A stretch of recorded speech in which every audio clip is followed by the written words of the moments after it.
So the government seems to think it's going to lose this case, Timandra.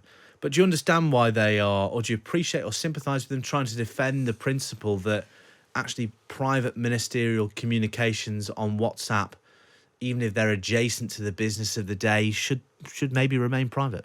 I'm very sympathetic to that, but I think it's really interesting. This is happening kind of in parallel with the online safety bill, where the government seems to be pushing that there should be no such thing as a private conversation on an encrypted service, and that in principle all of those conversations should be available to be read, to be made public.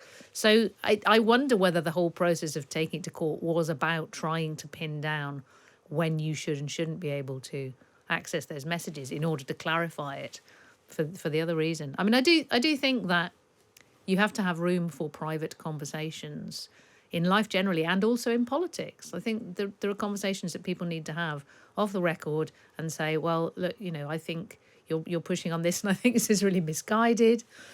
Excuse me. Or or here's an idea I've got, but it may be completely bonkers. Can we talk about it before we make it public? I think that's an important part of politics, and because particularly in COVID times, those conversations had to happen on WhatsApp and not in person.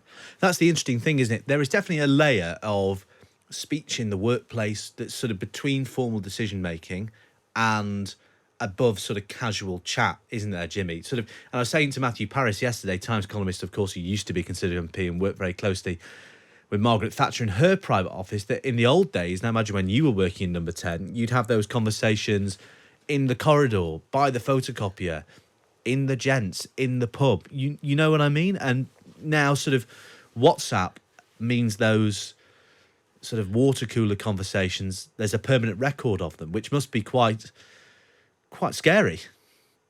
Yes, I think it is quite scary. I thought Matthew had a lovely line in the newspaper the other day saying that we're in the most document-rich but explanation-poor age that we're ever going to be in. And I think that's really true with this stuff. And I think it's actually quite a key part of the way you think in business and government. But you try and implement design thinking principles at times, and just to unpack that, like you think, okay, what would we do if money were no issue, or what would we do if we didn't have any money at all? So you should try and sort of have these conversations where you sort of open up kind of creative thinking for how you might get through to a problem.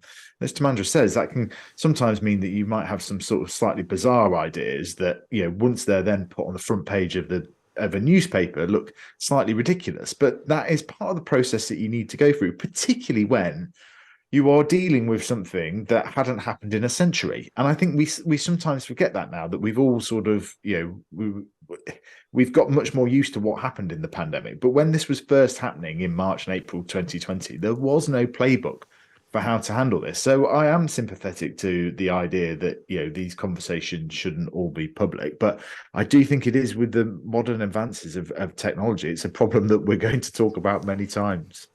Well, we'll talk about AI after the break, another thing that's changing the world of work and workplace conversation. I should just read out a text from Catherine, one of our listeners, picking up on a point we were talking about before, and the issue of MPs being banned from the parliamentary state. She says, during COVID, people could vote online. This would deal with the worry MPs not being able to vote if they are in Westminster. I was sexually assaulted in the workplace when I worked there.